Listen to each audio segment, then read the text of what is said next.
창세기 6장 8절부터 22절 말씀. 그러나 노아는 여호와께 은혜를 입었더라. 이것이 노아의 족본이라. 노아는 의인이요 당대의 완전한 자라. 그는 하나님과 동행하였으며 세 아들을 낳았으니 셈과 함과 야벳이라. 그때에 온 땅이 하나님 앞에 부패하여 포악함이 땅에 가득한지라. 하나님이 보신즉 땅이 부패하였으니 이는 땅에서 모든 혈육 있는 자의 행위가 부패함이었더라. 하나님이 노아에게 이르시되 모든 혈육 있는 자의 포악함이 땅에 가득하므로 그 끝날이 내 앞에 이르렀으니 내가 그들을 땅과 함께 멸하리라.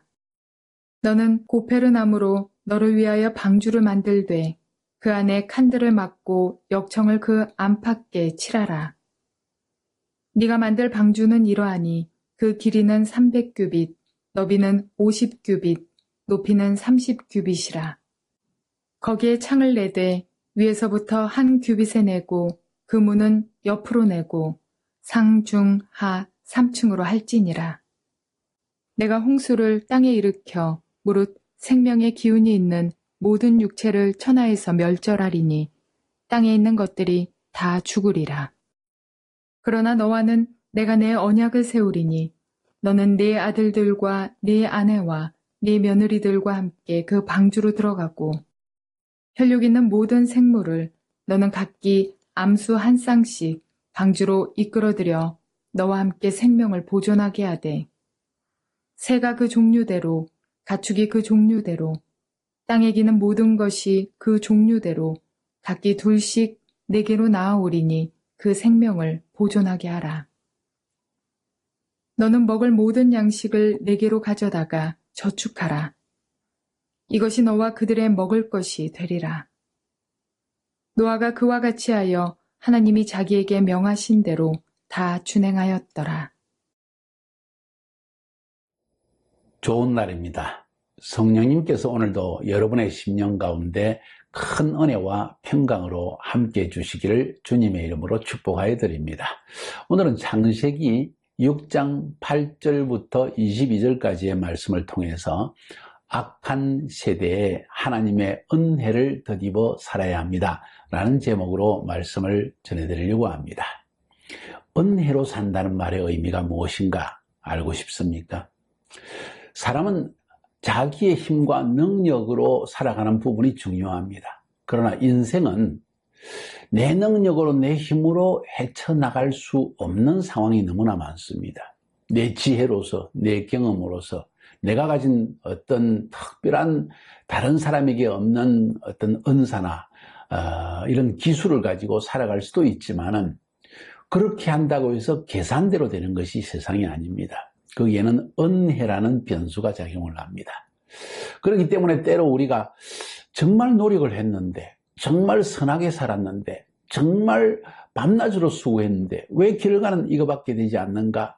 왜 갑작스럽게 내 삶에 이런 일이 닥쳤는가?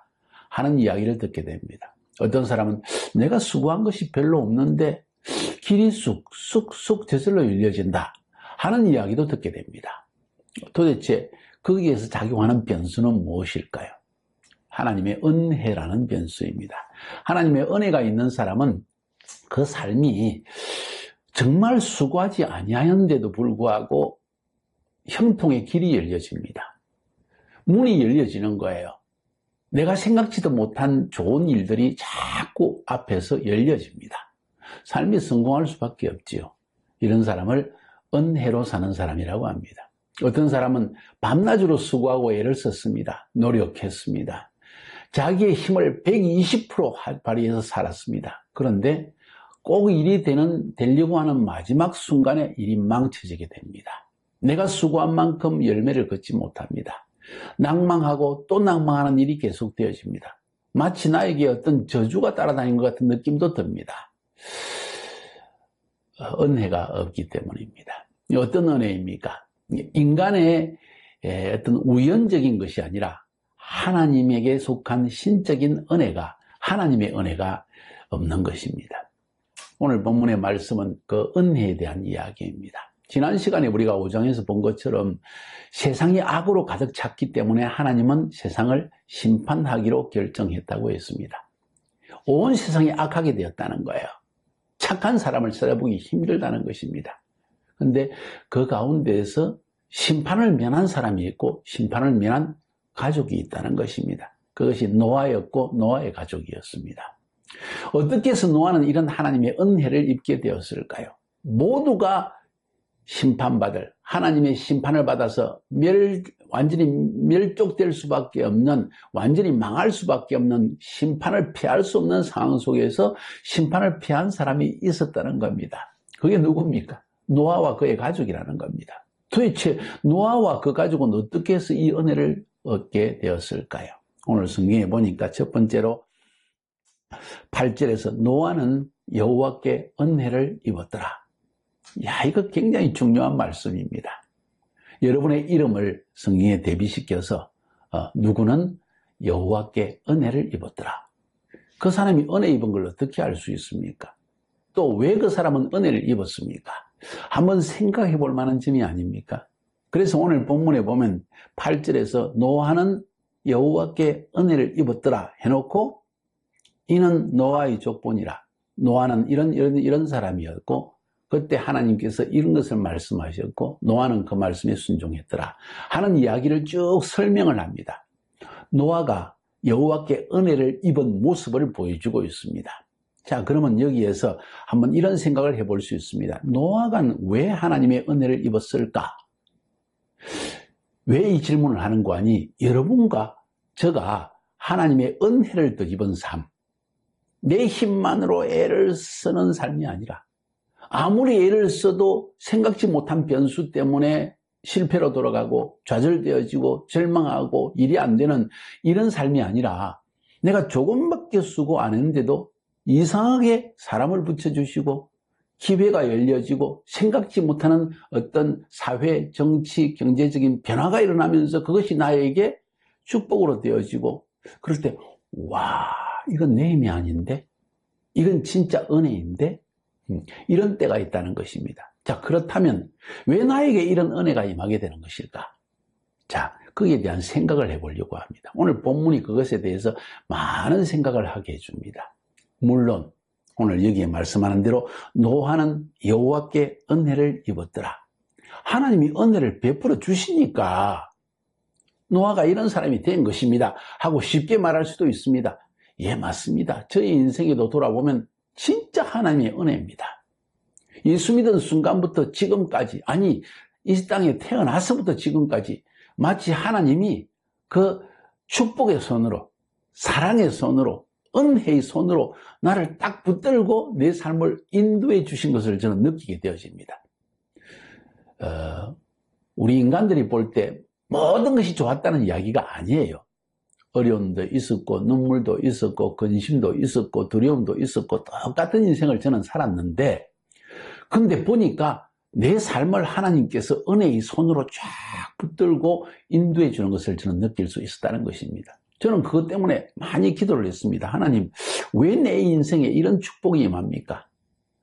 그렇게 생각할 때 제가 그래도 하나님 앞에서 답을 얻었다고 하는 그 한 가지 답은 뭔가 아니, 이건 은혜다. 내 힘으로 아니다. 이건 하나님이 진짜 모든 길을 열어주시는 이 엄청난 형통의 문을 열어주셨기 때문에 이런 일이 일어난 것이다. 저는 이렇게 말할 수가 있습니다. 그렇다면 왜 이런 복을 나에게 주셨을까? 거기에 대한 생각을 했을 때 우리 어머님의 아버지, 저희 외할아버님이 젊었을 때 일제시대 때 브라드미싱 총판을 하다가 엄청난 거부였는데 그 재산을 다 팔아서 주님을 영접하고 나서 회개하고 자기의 생애 세 개의 지역에 자기 돈으로 교회를 다 건축하시고 그리고 그 중에 한 교회는 평생을 그 교회를 지키면서 말씀을 전하시고 새벽 기도를 인도하시고 목회를 하시다가 돌아가신 그 일이 딱 생각이 나면서 할아버지가 하나님을 섬겼던 그 은혜가 나에게까지 자손대대까지 복을 주신다는 그 말씀이 나에게 임한 것이구나 하는 생각을 저는 하게 되어집니다. 그것이 제가 유일하게 발견할 수 있는 조상덕이다. 하나님 잘 섬기는 우리 조상님들 덕이구나 하는 생각을 저는 첫 번째로 하게 되어집니다. 그럼에도 불구하고 어쩌면 하나님께서는 그런 것이 없이도 우리에게 은혜를 베풀 수 있다는 것도 우리는 알 수가 있습니다. 자, 오늘 본문을 통해서 한번 살펴봅시다. 노아는 여호와께 은혜를 입었더라. 왜 은혜를 입었으며 은혜 입은 자의 삶의 모습은 무엇일까 하는 것을 오늘 본문을 통해서 살펴보려고 하는 것입니다. 오늘 본문 자체에서는 그 이야기를 안 하지만은 제가 성경을 4장, 5장, 6장, 창세기를 쭉 연구하면서 말씀드린 거 기억하시나요? 아담의 후손은 가인을 통해서 육신적인 후예가 태어나고, 그 다음에 아벨은 가인에게 죽임을 당하고, 아벨 대신에 하나님이 셋을 주셨고, 셋에서 에노스가 나오고, 그 다음에 창세기 5장 앞장에서 이 셋과 에노스의 후손, 그러니까 영적인 후손, 아담 이후에 가인으로부터 시작되어지는 육적인 후손과 셋과 에노스로 연결돼서 노아까지 연결되어지는 영적인 후손이 있다는 것을 말씀드렸습니다. 성경은 그것을 명백하게 이야기하고 있습니다. 노아는 이 영적 계보를 따른 후손이었다 하는 사실을 우리가 알 수 있습니다. 그래서 하나님의 은혜가 머물러 있는 사람이었다 하는 것을 한 답을 얻을 수가 있습니다.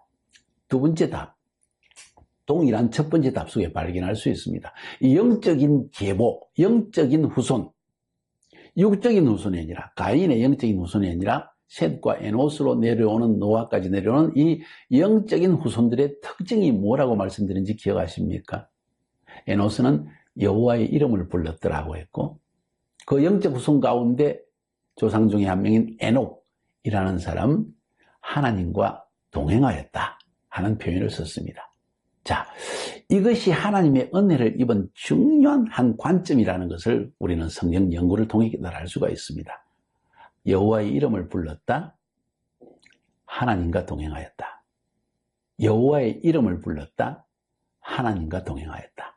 오늘 본문에 보니까 노아에 대한 이야기에 비슷한 이야기가 나옵니다. 9절에 노아의 족본이라, 노아는 의인이요 당대의 완전한 자라. 왜? 그는 하나님과 동행하였고 세 아들을 낳았다. 셈과 함과 야벳을 낳았다. 하나님과 동행했다는 것입니다. 하나님께서 우리에게 은혜를 부으시는 중요한 이유는 우리 삶에 영적인 무언가가 있다는 겁니다. 그 영적인 것은 하나님과의 관계성 속에 있습니다. 하나님과 동행하였다. 굉장히 어려운 말이죠. 하나님과 보조를 맞춰서 인생을 걸어갔다. 이것은 하나님과 친구처럼 교제하고 하나님의 음성을 듣고, 또 오늘 본문의 마지막에 보니까 이런 이야기가 나옵니다. 하나님의 명령을 들었을 때 노아가 그와 같이 하여 하나님이 말씀하신 대로 행해서 하나님이 자기에게 명하신 대로 다 준행하였더라. 이야, 기가 막힌 말씀입니다. 하나님이 말씀하신 대로 다 준행하였더라. 하나님이 시킨 대로 다 했다는 것입니다. 이것이 바로 그가 하나님의 은혜를 덧입었고 그 은혜를 계속 그 삶 가운데 유지할 수 있었던 가장 큰 비결이 아닌가 하는 생각을 저는 하게 되어집니다. 자, 이렇게 하나님과 동행하며 또 하나님의 은혜를 덧입은 사람의 삶의 모습은 의인이요 당대의 완전한 자다. 왜? 하나님과 동행하니까. 저는 그렇게 오늘 본문이 해석되어집니다. 자, 우리의 삶으로 돌아가 봅시다. 앞에서 내가 서두에서 말씀드린 것처럼 인생에 하는 일마다 안 되어집니다. 꼬여집니다. 뭔가 일이 될 듯 했는데 생각지 못한 변수가 나타나가지고 내 삶에 어려움이 일어납니다. 관계가 깨어집니다.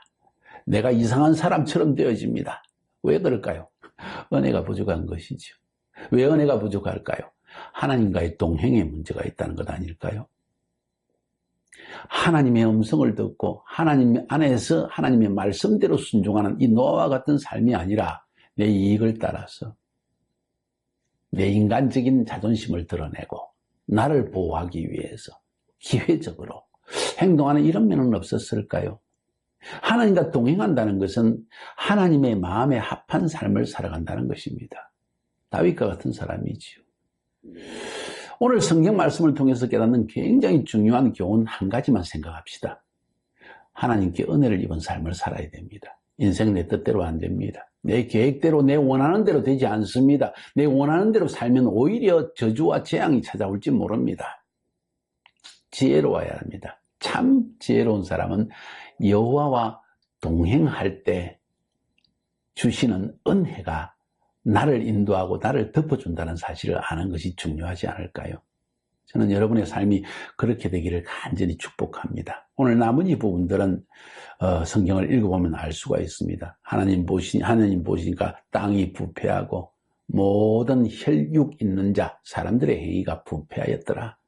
그래서 노아에게 말씀하십니다. 은혜 입은 자에게 미리 가르쳐 주십니다. 은혜 입은 자에게는 미리 피할 길을 주십니다. 보여주십니다. 하실 일을 알게 하십니다. 자, 13절에 하나님이 노아에게 이르시되 모든 혈육 있는 자들의 포악함이 땅에 가득함으로 그 끝날이 내 앞에 이르렀으니 종말이 이르렀다. 심판의 때가 이르렀다. 내가 그들을 땅과 함께 멸할 것이다. 그러니까 이렇게 방주를 지어라. 내가 홍수를 일으켜서 모든 육체를 천하에서 다 멸절해 버리겠다. 땅에 있는 것 다 죽을 것이다. 그러나 너와는 내가 언약을 맺겠다. 왜? 너는 은혜 입은 자이기 때문이다. 나와 동행하였기 때문입니다. 사랑하는 여러분, 동행하기를 바랍니다. 하나님의 음성을 들으세요. 사람의 말을 듣지 말고, 사람의 말을 들었을지라도 하나님의 음성이 무엇인지를 따라서 순종하며 살려고 하십시오. 내 이익을 따라 움직이지 마세요. 그렇게 되면 인생은 실패가 다가옵니다. 은혜가 떠납니다. 은혜가 떠납니다. 하나님의 은혜의 우산이 걷어진다는 겁니다. 이런 행동은 하지 말아야 되겠지요. 그러나 만약 노아처럼 실수할 수 있고 넘어질 수 있지만 내가 하나님과 동행하리라. 하나님의 음성을 따라 말씀을 따라 살리라 하고 결단한다면 틀림없는 이런 은혜, 심판도 미리 가르쳐 주시고 재앙이 올 것도 알게 해주시고 축복의 길도 열어주시고 내가 생각지도 않은 좋은 일을 하나님께서 열어주시는 이런 은혜를 맛볼 수 있지 않는가, 그런 생각을 저는 하게 되었습니다. 승리하시기를 주님의 이름으로 축복합니다.